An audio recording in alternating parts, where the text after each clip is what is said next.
السلام علیکم دوستوں، امید ہے آپ سب خیریت سے ہوں گے۔ اگر آپ ہمارے چینل پر نئے ہیں تو چینل کو سبسکرائب کر دیں تاکہ اسلامی کتابوں کی تمام ویڈیوز آپ تک پہنچتی رہیں۔ جیسا کہ آپ جانتے ہیں ہم پڑھ رہے ہیں صحیح بخاری کا حدیث، ہمارا ٹاپک ہے علم کا بیان، اور آج ہم پڑھ رہے ہیں حدیث نمبر 130 اور 31۔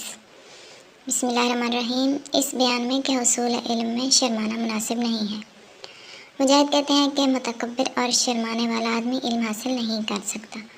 حدیث نمبر 130۔ ام المومنین حضرت عائشہ رضی اللہ تعالی عنہ کا ارشاد ہے کہ انصار عورتیں اچھی عورتیں ہیں کہ شرم انہیں دین میں سمجھ پیدا کرنے سے نہیں روکتی۔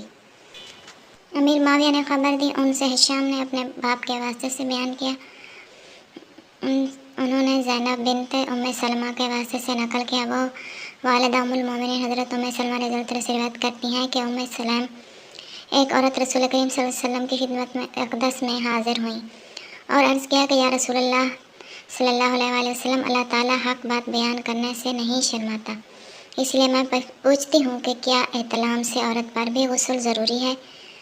آپ صلی اللہ علیہ وسلم نے فرمایا کہ ہاں، جب عورت پانی دیکھ لے، کپڑے وغیرہ پر منی کا اثر معلوم ہو تو سن کر حضرت ام سلمہ رضی اللہ تعالیٰ عنہ نے اس کی وجہ سے اپنا چہرہ چھپا لیا اور کہا، یا رسول اللہ، کیا عورت کو بھی احتلام ہوتا ہے؟ آپ صلی اللہ علیہ وسلم نے فرمایا، ہاں، تیرے ہاتھ خاک آلود ہوں، پھر کیوں اس کا بچہ اس کی صورت کی مشابہ ہوتا ہے، یہی اس کے احتلام کا ثبوت ہے۔ حدیث نمبر 131۔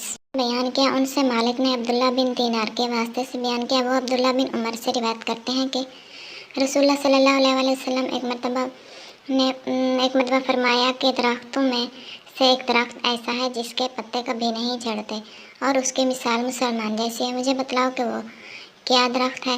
تو لوگ جنگلی درختوں کی سوچ میں پڑ گئے اور میرے دل میں آیا میں بتلا دوں کہ وہ کھجور کا پیڑ ہے۔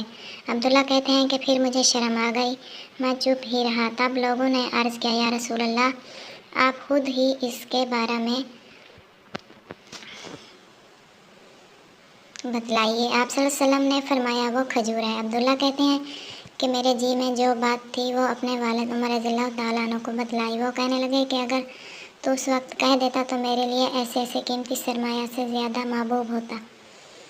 آج کی ہماری یہ ویڈیو یہاں پر ختم ہوتی ہے۔ ویڈیو پسند آئی تو لائک اور شیئر ضرور کر دینا۔ ہم اپنی اگلے ویڈیو کے ساتھ پھر آپ کی خدمت میں حاضر ہوں گے، تب تک اللہ حافظ۔